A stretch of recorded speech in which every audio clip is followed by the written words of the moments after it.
नमस्कार, आप देख रहे हैं जनचेतना न्यूज़ और मैं हूं आपके साथ सीमा नामदेव। बढ़ते हैं हेडलाइंस की ओर। फतेहाबाद में लघु सचिवालय की तीसरी मंजिल से गिरकर चौकीदार की मौत। भूना में चली गोली, इलाके में सनसनी। सरकार का कोई भी नेता किसी गांव में जाने लायक नहीं, अर्जुन चौटाला बोले।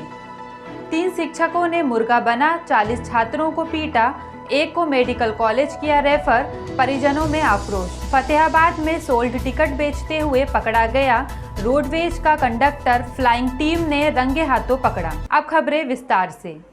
लघु सचिवालय में तैनात एक चौकीदार की संदिग्ध परिस्थितियों में तीसरी मंजिल से गिरकर मौत होने का समाचार है। बुधवार सुबह जब कर्मचारियों ने चौकीदार के शव को देखा तो इस बारे में पुलिस को सूचना दी। सूचना मिलते ही पुलिस टीम मौके पर पहुंच गई और मृतक के शव को कब्जे में लेकर पोस्टमार्टम के लिए नागरिक अस्पताल भेज दिया। मिली जानकारी के अनुसार गांव भूतन कला निवासी सुभाष आउटसोर्सिंग के तहत पिछले करीब 8 सालों से फतेहाबाद के लघु सचिवालय में चौकीदार के पद पर तैनात था।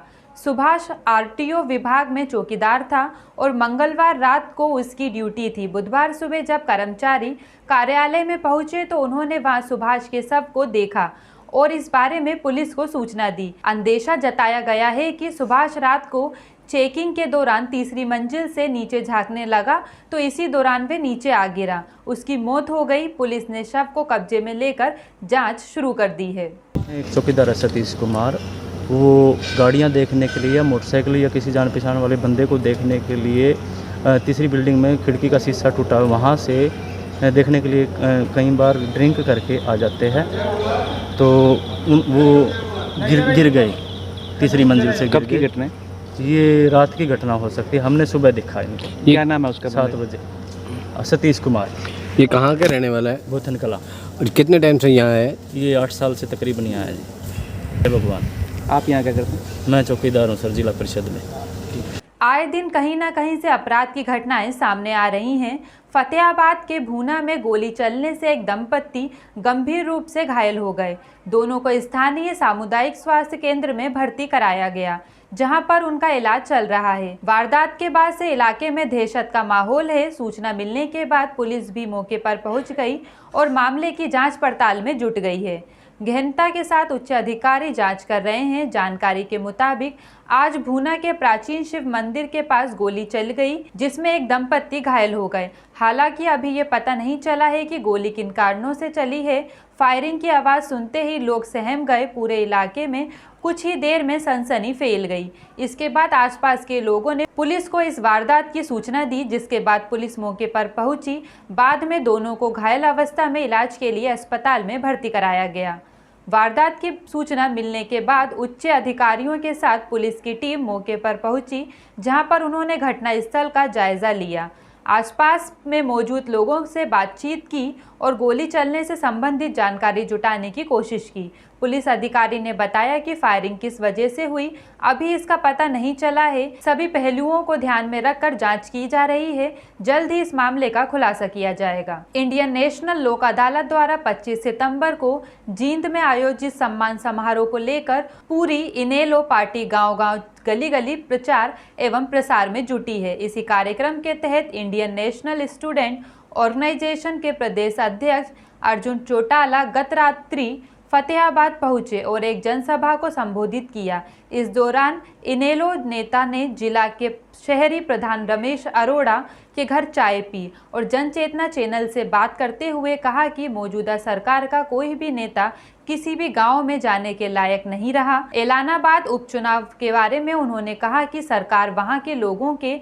हकों को दबाने का काम कर रही है, जिसका हिसाब आने वाले चुनावों में जनता करेगी। इस अवसर पर इनेलो के जिला अध्यक्ष बलविंदर केरो, हल्का प्रधान जगदीश जेलदार, ग्रामीण प्रधान कन्वलजीत, शहरी प्रधान रमेश अरोड़ा, एडवोकेट राजेश शर्मा, जगदीश प्रधान जाट धर्मशाला, महिला प्रधान सुमनलता सिवाच, सतपाल सिद्धू, युवा जिला प्रधान अजय रोहज, संदीप, जिला मीडिया प्रभारी यशपाल तनेजा व गुरदीप बग्गा सहित सैकड़ों युवा साथी मौजूद रहे। हम जी 24 गांव का हमारा दौरा था। फिर लास्ट हमारा जो प्रोग्राम है फतेहाबाद शहर का था। हर साल 25 तारीख को 25 सितंबर को हम बड़े चौधरी साहब जननायक चौधरी देवीलाल जी का जन्मदिन बड़ी धूमधाम से सम्मान दिवस के रूप में मनाते हैं और हर साल अलग अलग ज़िलों में इसको मनाने का काम करते हैं। अब की बार सबने मिलकर ये फैसला लिया है कि उनका जन्मदिन हम 25 तारीख को जींद में मनाने का काम करेंगे, तो उसका न्योता सभी गाँव में जा कर के मैं खुद न्योता लेके आया हूँ। पहली बार भारत में आपको एक ऐसी सरकार देखने को मिलेगी जो जनता से डरती है। इनके मंत्री गांव में आने से डरते हैं और इनके मंत्री इस बात से भी डरते हैं कि लोग शहरों में तुम्हारे घर तक ना आ जाए। वरना एक चीज़ देखो, 10 महीने से ज़्यादा हो गए किसानों को बॉर्डर पर बैठे। आप पत्रकार खुद हैं, कभी भी आपको ऐसा इंसिडेंट सुनने को मिला कि भी वहाँ पर किसी तरह की कोई घटना हुई हो, कोई दुर्घटना हुई हो, कोई वायलेंस हुआ हो? किसान इतने शांतिप्रिय तरीके से बैठे हैं और किसानों ने तो अब की बार भी यही सेम चीज़ बोली थी कि जी हम शांति प्रिय रूप से हम विरोध करना चाहते हैं। इतना तो हमारा मौलिक अधिकार है, इतना अधिकार तो संविधान ने भी हमें दे रखा है कि भी हम विरोध कर सकते हैं शांति प्रिय रूप से। अगर करें तो ये हमारा हक है। लेकिन एक ऐसे अफसर की मदद करना जो साफ वीडियो के अंदर दिख रहा है कि भाई पुलिस वालों को कह रहे सर पे डंडे मारो, लाठीचार्ज जब इसका इन्होंने आदेश दिया उस समय किसान नहीं थे वहाँ पर। पहले से अगर एसडीएम ये बोल रहा है कि भाई लाठीचार्ज करो तुम, ठीक है, और वो भी सरकार को प्रावधान ये है कि भी अगर लाठीचार्ज हो जाता है तो भाई पैरों तक, सर से नीचे भी, ताकि कोई ग्रीवियस चोट ना लगे। लोगों पे सर पे लाठीचार्ज करना कितनी गलत बात है। ये साफ दिखाता है कि सरकार का डर कितना है। और फिर ऐसे अफसर को बचाने की कोशिश करना, ऐसे अफसर की मदद करना, ये सरकार की बिल्कुल ही घटिया और निंदनीय सोच है। शिक्षक दिवस से अगले ही दिन सोमवार को राजकीय वरिष्ठ माध्यमिक विद्यालय की 11वीं कक्षा के 40 विद्यार्थी 3 अध्यापकों के आक्रोश का शिकार हो गए। एक बच्चे की शरारत के कारण पूरी कक्षा के छात्रों को मुर्गा बनाकर डंडों से पीटा गया। अधिकांश छात्रों को चोटें आई हैं। एक छात्र लकी की चोट ज़्यादा होने के कारण चिकित्सक ने उसे अग्रोहा मेडिकल कॉलेज रेफर कर दिया। परिजन देर शाम को उसे अग्रोहा लेकर गए। बाद में गुस्साए परिजनों ने शहर थाना पुलिस को भी शिकायत दी। अभिभावकों ने कहा कि हम तो अपने बच्चों को पढ़ने भेजते हैं, इस तरीके से डंडों के साथ पूरी कक्षा को पीटने का क्या मतलब बनता है। अगर किसी एक बच्चे ने शरारत की थी तो उसे डांट देते तो भी कोई बात नहीं थी। पीड़ितों का मेडिकल करवाने के बाद शहर थाना पुलिस को शिकायत कर दी गई है। बच्चों को बुरी तरह से पीटने वाले शिक्षकों के खिलाफ सख्त कानूनी कार्रवाई होनी चाहिए। इसमें बच्चों की शरारत की वजह से सभी 3 टीचरों ने हमें बुरी तरह से पीटा है। सभी बच्चों की पीठ पर डंडे लगाए गए हैं। सभी बच्चे बहुत घबराए हुए हैं। पूरी क्लास को मारा गया? हाँ जी, पूरी क्लास को मारा गया। क्यों पीटा गया था? कुछ बच्चों की शरारत की वजह से सभी बच्चों को पीटा गया है। पहले मैडम ने पूछा भी कौन बच्चे थे, पर कुछ सबको पता नहीं था। मैडम सबको बाहर ले गए।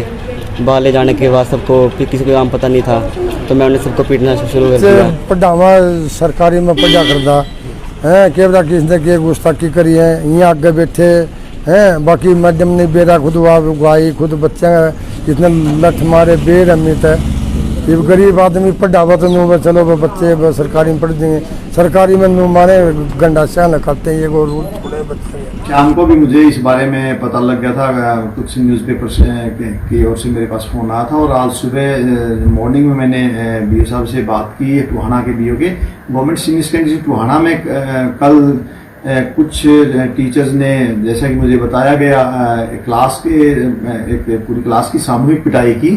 तो उसमें अभी कुछ FIR वगैरह लॉज होगी। मैंने दोबारा बीओ साहब से फिर पूछा कि आप इस मामले अभी तक रिपोर्ट नहीं भेजी, मामला क्या है, जो प्रिंसिपल्स की कमेटी बना के आपने रिपोर्ट भेजनी थी। उन्होंने कहा कुछ अभिभावक हमारे बुलावे पहुंच नहीं पाए और वो सुबह आने के लिए गया, और सुबह अभिभावक आ जाएंगे और हम जो फॉल्टी होगा टीचर या जैसे भी जो सिस्टम में जिसने भी गड़बड़ की है उसको उसके रिपोर्ट भेज देंगे। और मैं तुरंत जो है उच्च अधिकारियों से ऐसे टीचर्स के खिलाफ या ऐसे जो भी सिस्टम में खामी होगी उसके खिलाफ कार्रवाई के लिए संबंधित उच्च अधिकारियों को रिपोर्ट भेज दूंगा, ताकि तुरंत। रोडवेज की कोरोना काल में आर्थिक हालत बेहद खराब है। महामारी के साथ इसके कर्मचारी भी इसे नुकसान पहुंचाने का मौका नहीं छोड़ रहे। गड़बड़ी करते हुए कोई कर्मचारी पकड़ा जाता है तो उस पर कार्रवाई करने की बजाय उसे बचाने में राजनीतिक दबाव में बड़े अधिकारी जुट जाते हैं। मंगलवार को भी एक ऐसा ही मामला सामने आया। परिचालक पुरानी बेची गई टिकट को फिर से काटते हुए रोडवेज की फ्लाइंग टीम ने रंगे हाथों पकड़ लिया, लेकिन अब कार्रवाई रोडवेज के अधिकारियों को करनी है। वे इस मामले को लेकर कह रहे हैं कि ये तकनीकी गलती की वजह से हुआ है। इसमें परिचालक सीधा दोषी नहीं है। रोडवेज फ्लाइंग टीम ने रिपोर्ट बनाकर उच्च अधिकारियों को भेज दी, जिसमें परिचालक का गंभीर आरोप लगाते हुए उचित कार्रवाई की मांग की है। हालांकि हरियाणा के मुख्यमंत्री मनोहर लाल खट्टर ने गत दिनों रोडवेज की बसों में ई टिकटिंग की सुविधा जारी करने व हरियाणा की रोडवेज बसों में सीसीटीवी कैमरे लगाने की घोषणा कर दी है। आज हाई पावर परचेज कमेटी में कुल 16 आइटम्स थे और इन 16 में से 15 आइटम्स के फाइनल हो गए। एक किन्हीं कारणों से उसको नहीं लिया जा सका, सामने वाली पार्टी उस सामान को देने के लिए तैयार नहीं थी, पावर डिपार्टमेंट का था। बाकी 15 जो इस प्रकार के कॉन्ट्रैक्ट थे वो पूरे हो गए हैं। विशेष जो बताने लायक बात है वो हमने एक ई टिकटिंग का बसों में अपनी 4,500 जो फ्लीट है हरियाणा रोड्स की बसों का, उसमें 6 महीने बाद ई टिकटिंग का सिस्टम शुरू हो जाएगा। हर किसी कंडक्टर को एक पॉस मशीन ये दी जाएगी और उस पॉस मशीन के माध्यम से सभी जो यात्री हैं उनसे या तो कार्ड उनको दिए जाएंगे या कैश भी, अगर वो टिकट लेना चाहेंगे तो कैश उनको टिकट दी जाएगी। तो इस प्रकार का कंपनी के साथ एक कॉन्ट्रैक्ट हुआ है और फिर उसमें जो भी कोई छोटी बड़ी कहीं चोरी होती है या जो हमें मैनेजमेंट करने में कि पैसेंजर की जरूरत पर। उपायुक्त महावीर कौशिक की अध्यक्षता में लघु सचिवालय स्थित उपायुक्त कार्यालय में चिन्हित अपराध योजना की समीक्षा बैठक का आयोजन किया गया। इस बैठक में पुलिस अधीक्षक राजेश कुमार, अंकिता वर्मा, जिला न्यायवादी पूनम वर्मा, जेल अधीक्षक हिसार दयावंत, DIPRO आत्माराम कसाना आदि मौजूद रहे। बैठक की अध्यक्षता करते हुए उपायुक्त ने पुलिस व न्यायवादी विभाग से कहा कि वे NDPS सहित कोर्ट में चल रहे केसों पर तकनीकी पहलुओं का अध्ययन कर पैरवी करें ताकि अपराधियों को कड़ी सजा दिलवाई जा सके। उपायुक्त ने बैठक में अधिकारियों के साथ मामलों से संबंधित बचाव, साक्ष्य और तकनीकी कानूनी पहलुओं के बारे में विचार विमर्श किया। फिलहाल के लिए इतना ही। खबरों का सिलसिला लगातार जारी है। अब बने रहिए जनचेतना न्यूज़ के साथ। नमस्कार।